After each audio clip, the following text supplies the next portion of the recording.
ഇന്ന് നമ്മുടെ അതിഥി ഉദുമ MLA-യും CPIM-ന്റെ സംസ്ഥാന കമ്മിറ്റി അംഗവുമായ ശ്രീ CH കുഞ്ഞമ്പു ആണ്. നമുക്കറിയാം, ഇന്നലെ പ്രധാനമന്ത്രിയുടെ പരിപാടിയിൽ മന്ത്രി മുഹമ്മദ് റിയാസിനെ ഒഴിവാക്കിയതിന് പിന്നാലെ ശക്തമായ പ്രതിഷേധം ഉയർന്ന ഒരു സ്ഥലം കാസർഗോഡാണ്. സമാന്തര ഉദ്ഘാടനമാണ് അവിടെ ശ്രീ CH കുഞ്ഞമ്പുവിന്റെ നേതൃത്വത്തിൽ നുള്ളിപ്പാടിയിൽ നടത്തിയത്. അപ്പം ആ ഒരു പശ്ചാത്തലം കൂടി ഇന്ന് അദ്ദേഹം നമുക്ക് അതിഥിയായി വരുമ്പോൾ ഉണ്ട്. അപ്പോൾ നമുക്ക് അദ്ദേഹത്തെ സ്നേഹത്തോടു കൂടി സ്വാഗതം ചെയ്യാം. Good morning Shri CH Kunhambu, സ്വാഗതം ഹലോ മലയാളത്തിലേക്ക്. Good morning. Shri CH Kunhambu, ഒരു പ്രോട്ടോകോൾ ലംഘനം നടത്തി മറ്റൊരു പ്രോട്ടോകോൾ ഇറക്കുകയാണോ BJP?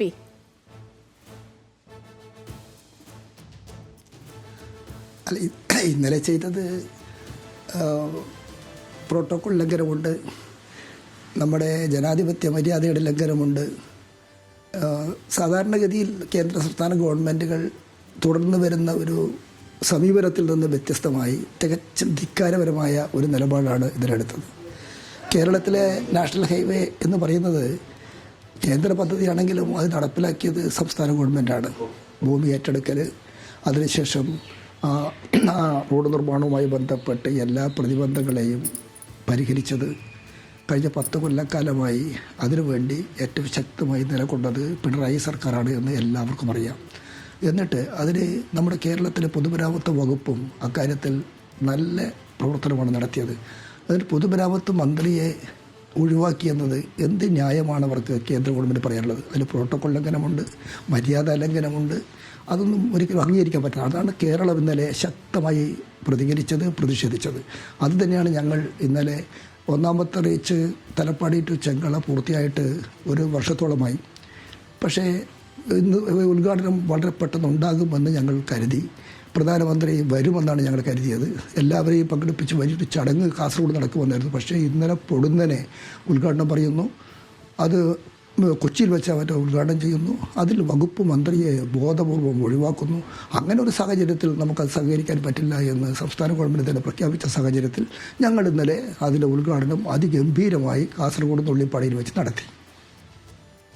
MLA, ഇപ്പം ഈ അങ്ങ് പറഞ്ഞതുപോലെ തന്നെ ദേശീയപാതയ്ക്ക് വേണ്ടി ഏറ്റവും ത്യാഗം സഹിക്കേണ്ടി വന്ന ഒരു സർക്കാരാണ് നമ്മുടേത്.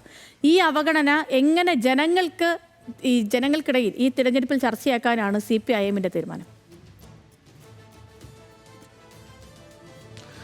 ജനങ്ങൾ സ്വാഭാവികമായും ഇത്തരം വിഷയങ്ങളെടുക്കും. കേന്ദ്ര ഗവൺമെൻറ്റിൻ്റെ ഈ നിലപാട് അത് ആരും അംഗീകരിക്കുന്നില്ല. കേരളത്തിലെ ജനങ്ങൾ ഒരു രാഷ്ട്രീയ പാർട്ടിയും അംഗീകരിക്കുന്നതല്ല ഇത്. അതുകൊണ്ട് ഇപ്പോൾ നാഷണൽ ഹൈവേ എത്ര വർഷമായി നമ്മൾ ആഗ്രഹിക്കുന്നു. 2006-2011 ഉമ്മൻചാണ്ടി സർക്കാർ ഭൂമി ഏറ്റെടുക്കലുമായി ബന്ധപ്പെട്ട് ഒരു നടപടിയും മുന്നോട്ട് പോകാൻ പറ്റാത്ത സാഹചര്യമുണ്ടായി അടച്ചുപൂട്ടിപ്പോയതല്ലേ. എക്വിസിഷൻ ഓഫീസ് അടച്ചു. അതിൻ്റെ ഭാഗമായി എല്ലാ ഉദ്യോഗസ്ഥന്മാരെയും അവരുടെ തലസ്ഥാനത്തേക്ക് വിന്യസിച്ചു. നാഷണൽ ഹൈവേ അതോറിറ്റി ഓഫ് ഇന്ത്യയിൽ കേരളത്തിൽ നാഷണൽ ഹൈവേ ഇല്ല എന്ന് പറഞ്ഞ് അവർ തിരിച്ചുപോയി. ആ സ്ഥാനത്താണ് പിണറായി വിജയൻ എന്ന ആർജവമുള്ള മുഖ്യമന്ത്രി കേരളത്തിൽ അധികാരം ഏറ്റെടുത്തപ്പോൾ ആദ്യം പ്രഖ്യാപിച്ചത് ഞങ്ങൾ എന്ത് വില കൊടുത്ത് നാഷണൽ ഹൈവേ നടപ്പിലാക്കുമെന്നാണ്. അങ്ങനെയാണ് ആ ചർച്ചകൾ തുടരുന്നത്. അതിൻ്റെ അടിസ്ഥാനത്തിലാണ് നാഷണൽ ഹൈവേയുടെ പ്രവൃത്തികൾ തുടങ്ങുന്നത്. അതിനു വേണ്ടിയിട്ട് കേന്ദ്ര ഗവൺമെൻറ്റുമായി ചർച്ച നടത്തി, നിതിൻ ഗഡ്കരിയുമായി ചർച്ച നടത്തി. അതിൻ്റെ അടിസ്ഥാനത്തിൽ ഭൂമി ഏറ്റെടുക്കണമെങ്കിൽ കേരളത്തിലെ ഭൂമിയുടെ വില നല്ല വിലയാണല്ലോ കേരളത്തിലുള്ളത്, അതുകൊണ്ട് 4 ഇരട്ടി കൊടുക്കണമെന്ന് തീരുമാനിച്ചു. അപ്പോഴാണ് കേന്ദ്ര ഗവൺമെൻറ് പറയുന്നത് ഇത്രയും വില കൊടുത്ത് കേരളത്തിൽ ഭൂമി എടുക്കാൻ പറ്റില്ല, ഞങ്ങൾക്ക് പദ്ധതിയുമായി മുന്നോട്ട് പോകാൻ പറ്റില്ല. ആ സാഹചര്യത്തിൽ സംസ്ഥാന സർക്കാർ 25% ഭൂമി ഏറ്റെടുക്കലിൻ്റെ വില നൽകുകയും അത് ഏകദേശം 5800 കോടി രൂപ നൽകുകയും അങ്ങനെ നൽകിയതിൻ്റെ അടിസ്ഥാനത്തിലാണ് ഭൂമി ഏറ്റെടുക്കൽ പ്രക്രിയ ആരംഭിക്കുന്നത്. ഒരു തർക്കവുമില്ലാതെ, ഒരു കോടതി വ്യവഹാരവുമില്ലാതെ എളുപ്പത്തിൽ ഭൂമി ഏറ്റെടുക്കൽ പ്രക്രിയ നടത്താൻ ആ കാരണത്താൽ കഴിഞ്ഞു. അതിനുശേഷമാണല്ലോ നടപടികൾ തുടരുന്നത്.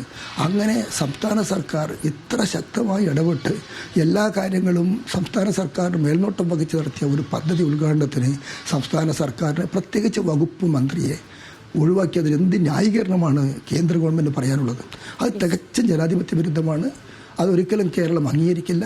ഇത് ഈ തെരഞ്ഞെടുപ്പിൽ സ്വാഭാവികമായും പ്രതിഫലിക്കും. പിന്നെ കേരളത്തിൽ BJP ഒരു ശക്തിയെ അല്ലാത്തതുകൊണ്ട്, BJPക്ക് ഒരു സ്വാധീനവും കേരളത്തിൽ ഇല്ലാത്തതുകൊണ്ട് അവർക്കൊന്നും സംഭവിക്കാനില്ല എന്ന് അവർക്ക് നല്ല ബോധ്യമുണ്ടാകാം. പക്ഷേ കേരളം ഇത്തരം നടപടിയെ കേരളം ഒരിക്കലും അംഗീകരിക്കില്ല എന്നാണ് ഞങ്ങൾക്ക് അത് സംബന്ധിച്ച് പറയാനുള്ളത്. ശ്രീ CH കുഞ്ഞമ്പു, ഇപ്പം MLA മാത്രമല്ല സ്ഥലം MP രാജ്മോഹൻ ഉണ്ണിത്താനും ക്ഷണം ഉണ്ടായിരുന്നില്ല. അദ്ദേഹവുമായിട്ട് സംസാരിക്കാൻ അങ്ങേക്ക് സാധിച്ചിരുന്നോ? ഇല്ല, അദ്ദേഹം ഡൽഹിയിലാണ്. ഞാൻ സംസാരിക്കാനൊക്കെ പറ്റിയിട്ടില്ല. ഓക്കെ ഫുള്ള് തിരക്കായി പോയി. ഓക്കെ MLA ഇപ്പം ഉദുമയിൽ ഇതിപ്പം ആദ്യത്തെ തവണയാണ്. ഇത്തവണയും താങ്കളുടെ പേരിൽ മാറ്റത്തിനൊരു സാധ്യത കാണുന്നില്ല. ഉദുമയിൽ എന്തൊക്കെ ചെയ്തു എന്ന് ചോദിച്ചാൽ അങ്ങ് എന്തൊക്കെയാക്കും പറയാം? പെട്ടെന്ന് പറയാൻ പറ്റുന്ന കാര്യങ്ങൾ എന്തൊക്കെയാണ്? ഉദുമയിൽ 557 പദ്ധതികളിലായി 1551 കോടി രൂപയുടെ വികസന പ്രവർത്തനങ്ങളാണ് കഴിഞ്ഞ 5 വർഷം കൊണ്ട് നടപ്പിലാക്കിയത്. അതിൽ 12 പാലങ്ങളുണ്ട്, 18 BCBകളുണ്ട്. അങ്ങനെ BCBകളും കൂടി കൂട്ടിയാൽ 30ഓളം പാലങ്ങൾ കാസർഗോഡ് ഉദുമ മണ്ഡലത്തിൽ ഈ 5 വർഷം കൊണ്ട് നടപ്പിലാക്കിയിട്ടുണ്ട്. അതിനു പുറമെ കോവിഡ് കാലത്ത് ചട്ടഞ്ചാലിൽ ആരംഭിച്ച ടാറ്റയുടെ പിന്നെ കോവിഡ് ക്വാറന്റൈൻ ചെയ്യാൻ വേണ്ടി അവർ അനുവദിച്ച കണ്ടെയ്നറുകളുണ്ട്. അത് ടാറ്റ ആശുപത്രി എന്ന പേരിലാണ് പ്രവർത്തിച്ചത്. പക്ഷേ അത് പിന്നീട് കണ്ടെയ്നറുകൾ നമുക്ക് ഉപയോഗിച്ച് ആശുപത്രി പ്രവർത്തനം നടത്താൻ കഴിയുന്നില്ല. അതുകൊണ്ട് ചട്ടഞ്ചാൽ ഈ ടാറ്റ ആശുപത്രി നിലനിന്ന സ്ഥലത്ത് ഇപ്പോൾ ക്രിട്ടിക്കൽ കെയർ യൂണിറ്റ് എന്ന പേരിൽ ഒരു ഗവൺമെൻറ് ആശുപത്രി അനുവദിച്ചു. അതിൻ്റെ നിർമ്മാണ പ്രവൃത്തികൾ തുടങ്ങി പകുതിയോളം എത്തിക്കഴിഞ്ഞു. അത് 50 കിടക്കകളോട് കൂടിയ ഏറ്റവും നല്ല മികച്ച ഒരു ഹോസ്പിറ്റൽ, ICU, അതുപോലെ തന്നെ ലേബർ റൂം തുടങ്ങിയ എല്ലാ സൗകര്യങ്ങളോടും കൂടിയ നല്ലൊരു ഹോസ്പിറ്റൽ നമുക്ക് അനുവദിച്ച് കിട്ടി. അതിന് പുറമെ നിരവധിയായ സ്കൂൾ കെട്ടിടങ്ങൾ, ആശുപത്രിക്ക് ആവശ്യമായ പശ്ചാത്തല സൗകര്യങ്ങൾ, റോഡുകൾ, അതുപോലെ തന്നെ പ്ലേ ഗ്രൗണ്ടുകൾ തുടങ്ങിയ വിവിധങ്ങളായ പ്രവർത്തനങ്ങളിൽ ഏറ്റവും ശക്തമായ ഇടപെടൽ നടത്തുകയും അതിന് ഫലമായി ഉദുമ മണ്ഡലം വികസനത്തിൽ വൻ കുതിപ്പുണ്ടാക്കാൻ കഴിഞ്ഞ ഒരു കാലഘട്ടമാണ് 1-2 പിണറായി സർക്കാരിൻ്റെ കാലഘട്ടം. അതിൽ ഒന്നാം സർക്കാരിൻ്റെ കാലത്ത് കുഞ്ഞിരാമട്ട് MLA ആയിരിക്കുമ്പോൾ നല്ല തോതിലുള്ള വികസനം നടന്നു. 2ാം പിണറായി സർക്കാരിൻ്റെ കാലത്ത് ഞാൻ MLA ആയതിനു ശേഷവും ഏറ്റവും മികച്ച പ്രവർത്തനമാണ് ഉദുമ മണ്ഡലത്തിൽ നടന്നതെന്നാണ് ഞങ്ങൾ അഭിമാനത്തോടു കൂടി ജനങ്ങളുടെ മുമ്പാകെ അവതരിപ്പിക്കുന്നത്. യെസ് MLA, ഇപ്പം പണ്ടൊക്കെ എപ്പോഴും ഉള്ളൊരു പരാതിയായിരുന്നു മലബാറിലേക്ക് വികസനം അത്ര കണ്ട് എത്തുന്നില്ല എന്നത്. എനിക്ക് തോന്നുന്നു ഇപ്പം മുഴുവൻ നിയമസഭാ മണ്ഡലങ്ങളിലേക്കും സ്കൂളുകൾ, റോഡുകളൊക്കെ കിഫ്ബി പദ്ധതികൾ എന്നിങ്ങനെ കിഫ്ബി പദ്ധതികൾ അത് കണക്ഷൻ ഉണ്ടാക്കിയ മറ്റൊരു കാലം ഇതിന് മുൻപുണ്ടായിട്ടില്ല എന്ന്. പക്ഷേ ഈ വികസനം വോട്ട് കൊണ്ടുവരും എന്നൊരു ആത്മവിശ്വാസം LDFന് ഉണ്ട്. അത് തദ്ദേശത്തിൽ കണ്ടതുമില്ല. അല്ല, അങ്ങനെയല്ല. അപ്പോൾ കേരളത്തിലെ നമ്മുടെ പിന്നെ വരുമാനം കൊണ്ട്, അഥവാ നമ്മൾ വിളിക്കുന്ന നികുതി പണം കൊണ്ട് മാത്രം കേരളത്തിൻ്റെ പശ്ചാത്തല സൗകര്യ വികസനം ഒന്നും വേണ്ട പോലെ വരില്ല. അതെല്ലാവർക്കും അറിയാം. ഇത്രയോ കാലമായിട്ട് ഓരോ ഗവൺമെൻറ്റുകളും എത്ര ശ്രമിച്ചിട്ടും അത് നടക്കുന്നില്ലല്ലോ.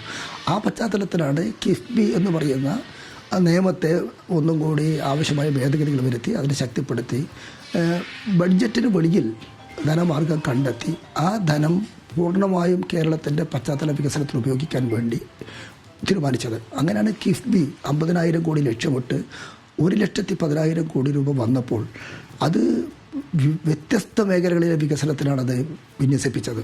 ഇപ്പോൾ സ്കൂളുകളുടെ പശ്ചാത്തല സൗകര്യം വേണം.